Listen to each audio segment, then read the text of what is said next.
Hello, and welcome to A Sci-Fi Author Reads. Hopefully your escape from your lockdown world, even if only for a short while. Today I will be reading from the first chapter of The Archer's Paradox, which is book one of the Travis Fletcher Chronicles. It follows the misadventures of Travis Fletcher, who is a self-centered, egotistical twat who discovers that he is the last chance of saving a dying race from extinction. All they need is some genetic material from his brain. It's a story of abductions, interstellar wars, huge spaceships, cities under glass, love, betrayal, and breakfast. I was surprised when I reread the series recently just how often I have written breakfast into the story, even though it is the most important meal of the day. The Archer's Paradox is an archery term. It describes the initial stages of the flexing of the arrow from the loose as it accelerates past the bow. That makes the arrow appear to go in a different direction than it's actually going. The metaphor is that life does not always take you in the direction you thought you were heading in. There's a lot of archery references throughout the series. The book begins at the end, where we meet Travis 20 years into the future, where he explains how he became the first human to leave the solar system. Before I begin, there's just a couple of things to point out. This is not a children's book, so don't get comfortable with your 8-year-old. There will be bad language, there will be sexual references, and there will be violence.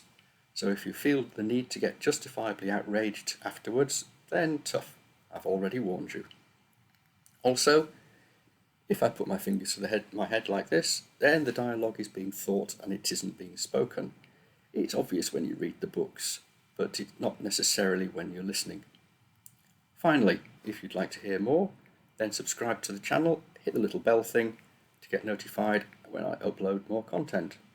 Also, you can download the books from the links in the header. The Archer's Paradox is free, as well as Awakening, the other book I'll be reading from. So, without further ado, settle back, get yourself a drink, and we will begin. Well, the mercenary looked over the table at the journalist. His ice-blue eyes stared steadily back at her emerald-green ones over his glass of vodka. He sipped and put the glass on the table without breaking eye contact. Ice-blue, hard as granite, eyes that had witnessed so much held her in a thrall that she could not break away from. Unbidden, her vision zoomed in until his eyes were all she could see. He seemed to be sucking her in. His head tilted a fraction to the right, and his left eyebrow rose quizzically. "Well?" he repeated. His voice was little more than a whisper. His eyes drew her closer, and she suddenly felt cold. It was as if she was stripping away her privacy, layer by layer, to reveal her innermost thoughts, boring into her very soul. She felt as if she would tell him anything he wanted to know. He did not even have to ask. She was there for the taking. "Stop!" With an inaudible snap, her vision pulled back to view the whole man again. The mercenary's eyes softened slightly, and was that a twinkle? A small, mischievous lift to the mouth confirmed her suspicions. "Sorry," he apologized. "That was rude and unforgivable." "I'm sorry," he repeated. She nodded her acceptance, but she was in no position to say any different. "Thank you," he said. "Your motives are unclear, and I needed to know, but maybe now is not the time." She raised her glass and took a sip of her wine in order to steady herself and recover her composure while she appraised the man opposite. The label on the bottle said it was a Montserrat 1978 from Domaine de la Romane Conti. Even though she knew that the contents had never seen the inside of a winery, it did not lessen the pleasure. Unlike the wine, though, he was unremarkable, except for his eyes, which had returned to their crystalline blue hardness as he waited. Close-cropped fair hair topped a slightly bulbous nose, and ears that did not quite lay flat. Lips that belied the hardness of his eyes, curling and twitching into an occasional smile, that seemed to be more of a vague echo of a carefree past than happiness in the present. If she estimated by looks alone, she would put his age at no more than 25, although she knew he was at least double that. He wore a gunmetal grey jumpsuit with no pockets, made of a pearlescent material that shimmered slightly like liquid metal as he moved. It had no adornments, badges of rank, or any visible fastenings. Soft-soled, shin-length boots of the same colour and sheen finished the ensemble. "Well?" he repeated as he pushed his chair away from the table and adjusted his posture, leaning back with his hands behind his head. On first inspection, the chairs and table and floor appeared to be moulded from the same piece of translucent material, yet the chair moved silently and smoothly. There was a brief pause before the chair modified itself to accommodate the new pose. She searched for a beginning. "How, Star?" she asked finally, her soft Welsh tones giving the question an almost sing-song quality. "She always did hate me calling that," he mused, almost to himself. He steepled his hands and tapped his index fingers to his nose, and he seemed to drift off into a private reverie for a moment. His eyes refocused on the present again and caught the journalist. "I don't know," he replied evenly. His face fell and took on a look of deep sorrow and regret. "Will she die?" The words sounded surreal in her mouth. "She's already dead, but that's the wrong question, isn't it?" He raised a small smile at a shared experience, but his eyes did not reflect the humour. Momentarily, she remembered of their first meeting and smiled before asking, "Will she recover?"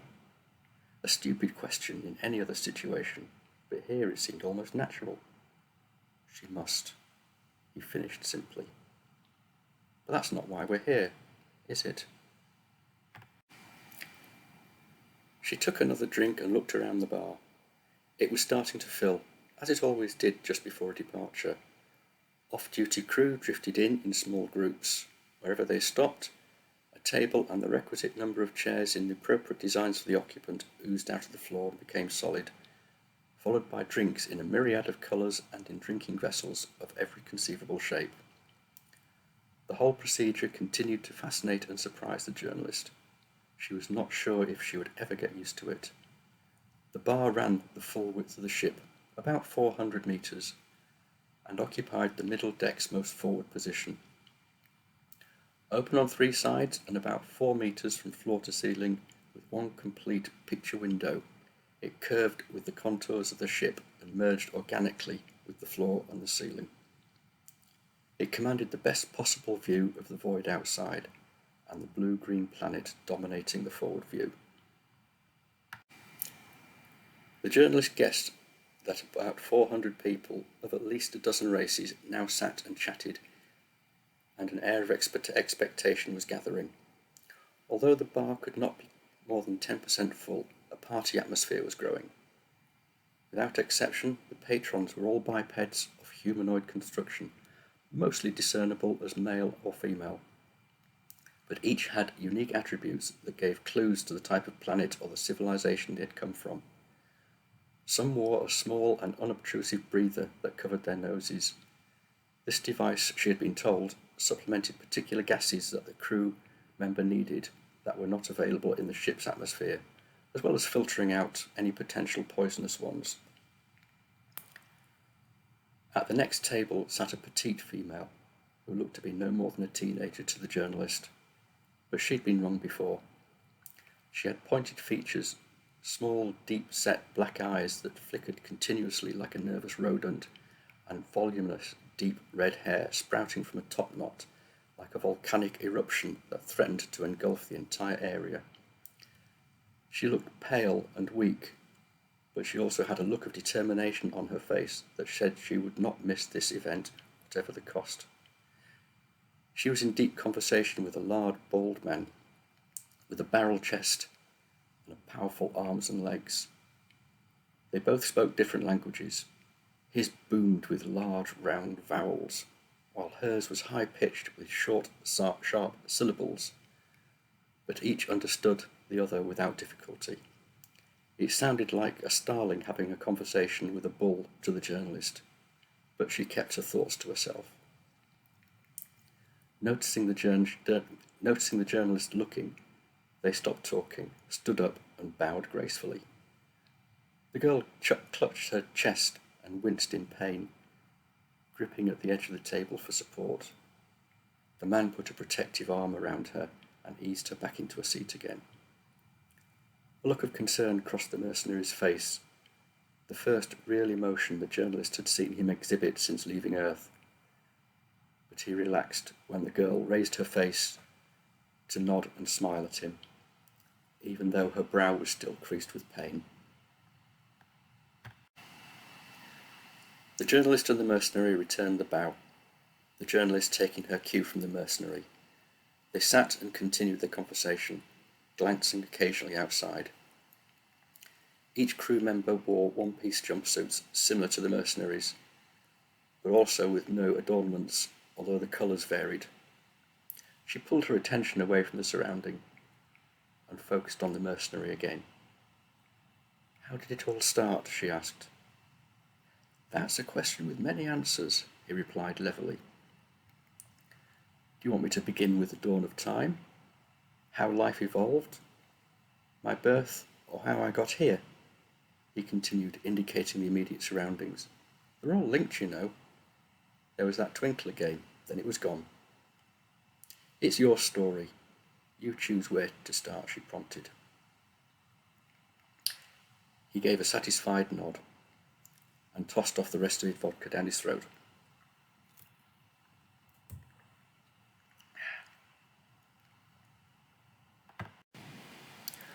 Almost immediately, the empty glass vanished and a fresh shot appeared on the table.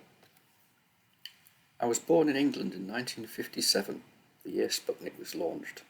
You could say I was born at the beginning of the space age. Not that I ever cared about that sort of thing," he shrugged. "Now look at me," he finished, poignantly spreading his arms. "That makes you 60. You win a cookie." He inclined his head in mock acknowledgement.